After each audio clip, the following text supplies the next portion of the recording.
کہ زندگی میں ایک مرتبہ پھر ہم ماہ سیام رمضان المبارک کا استقبال کر رہے ہیں۔ اس پر ہم اللہ کا شکر ادا کرتے ہیں کہ اللہ ایک مرتبہ پھر ہمیں یہ بابرکت ماہ انور عطا کیا ہے۔ ماہ سیام جب جلوہ فراز ہونے لگتا تو حضور صحابہ کو ایک طویل خطبہ ارشاد فرماتے، اس میں ماہ سیام کی برکتیں، اس میں جو اللہ کی رحمتوں کا نزول ہوتا ہے اس کا ذکر، خاص طور پہ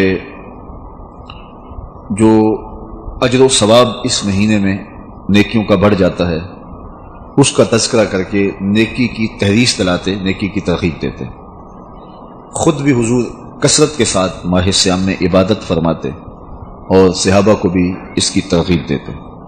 حدیث میں جو لفظ آیا ہے وہ ہے شد المیزر، جس کو ہم پنجابی میں کہیں تو لنگوٹا کسنا۔ تو جب ماہ سیام آتا تو حضور کمر بستہ ہو جاتے عبادت کے لیے اور خود بھی جاگتے، اپنے اہل خانہ کو بھی بیدار کرتے اور فرمایا کہ من صام رمضان ایمانا و احتسابا غفر له ما تقدم من ذنبہ، جس نے رمضان المبارک کے روزے محاسبہ نفس کے ساتھ اور ایمان کے ساتھ رکھے، اللہ تعالیٰ اس کے پچھلے سارے گناہ معاف فرما دے گا۔ کہ کتنی بڑی سعادت ہے جو روزہ دار کو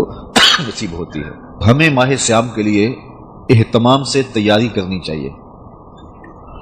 ہمارے بزرگ اس بات کی ترغیب دیتے تھے اور ہمیں بھی عملاً اپنی اولاد کو اس کی ترغیب دینی چاہیے کہ اپنے گھروں کی صفائی ستھرائی ماہ سیام سے قبل اہتمام سے کریں۔ اگرچہ آپ کے گھر صاف ہوں گے، بڑے خوبصورت ہوں گے، لیکن اس کے باوجود بچوں کو ساتھ شامل کر کے گھروں کو صفائی کریں اور اس نیت سے کریں اور یہ شعور بچوں کو دیں کہ یہ سب کچھ ماہ سیام کے لیے ہو رہا ہے۔ آپ کا کوئی بڑا اچھا مہمان آ رہا ہو تو آپ اس کے لیے گھر کو سنوارتے ہیں تو بچوں کے ذہن میں اس مہمان کا انتظار بڑھ جاتا ہے نفسیاتی طور پہ، اور اس انتظار کی شدت پیدا ہو جاتی ہے کہ یہ کون سا مہمان ہے کہ جس کے لیے گھر کو آراستہ کیا جا رہا ہے اور رنگا رنگ کے کھانوں کے بارے میں سوچا جا رہا ہے، تو اس کا انتظار بڑھ جاتا ہے۔ وہ مہمان آئے گا تو یقیناً مہمان کے آنے سے اللہ کی رحمتیں اترتی ہیں، لیکن جو مہمان ماہ سیام کی صورت میں جلوہ گر ہوگا تو اس کی رحمتیں جو اترتی ہیں اس کا کوئی اندازہ ہی نہیں کیا جا سکتا۔ اس لیے اپنی اولاد کو اس بات کا شعور دیں کہ ماہ سیام آ رہا ہے۔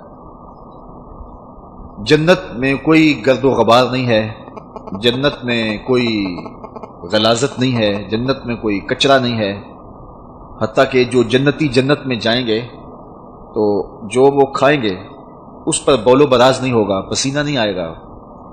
بلکہ وہ ایک خوشبودار ڈکار لیں گے، اس سے ان کا کھایا ہوا ہضم ہو جائے گا اور اس سے خوشبو پھیلے گی۔